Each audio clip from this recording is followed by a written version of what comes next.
warahmatullahi wabarakatuh. Yang terhormat, yang mulia Muhammad Irfan SHI MHI. Perkenalkan, nama saya Muhammad Alvin dengan NPM 2321030039. Di sini saya ingin menjelaskan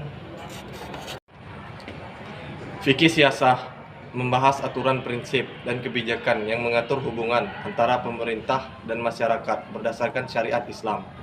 Siasah syariah adalah panduan dalam membuat keputusan politik atau kebijakan negara sejalan dengan ajaran Islam dengan tetapan mempertimbangkan kemaslahatan umum.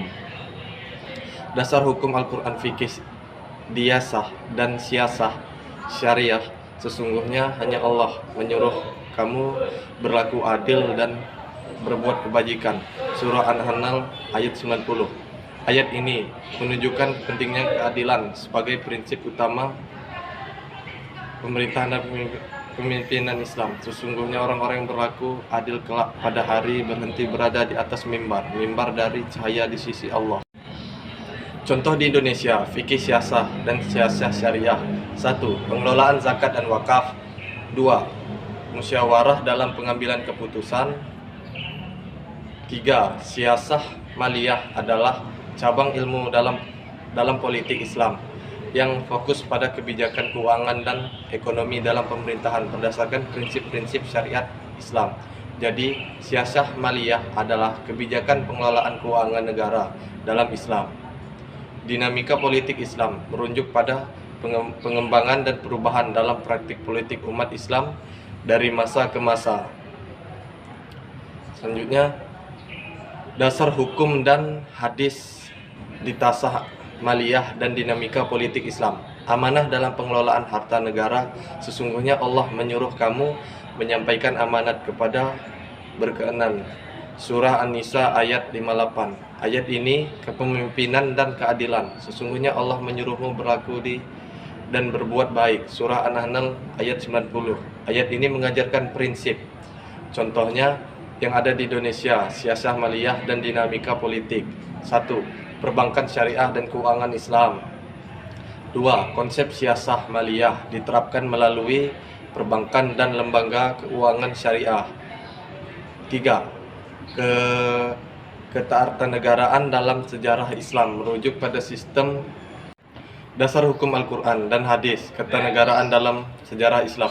Prinsip musyawarah atau konsultasi juga menjadi dasar penting dalam ketatanegaraan Islam. Dalam Al-Quran disebutkan pentingnya musyawarah dalam pengambilan keputusan dan bagi orang-orang yang menerima atau mematuhi seruan Tuhannya yang mendirikan sholat sedang urusan mereka atau diputuskan dengan musyawarah antara mereka. Surah Asy-Syura ayat 38. Contoh yang ada di Indonesia ketatanegaraan dalam sejarah Islam.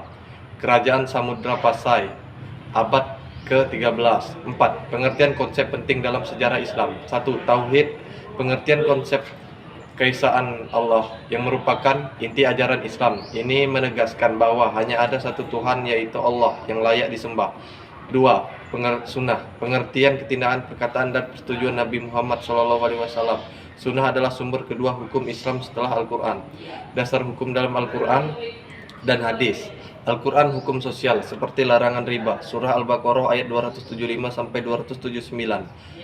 Seperti contohnya, pendidikan agama di Indonesia seperti di pesantren mengajarkan konsep tauhid sebagai dasar keyakinan Islam.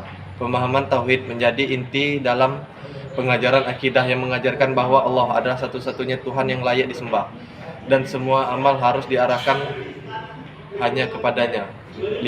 Pengertian dari industri al-hadis itu berasal dari dua kata, yaitu siasah yang berarti politik atau pemerintahan dan dustriyah yang berarti konsultasi atau hukum dasar.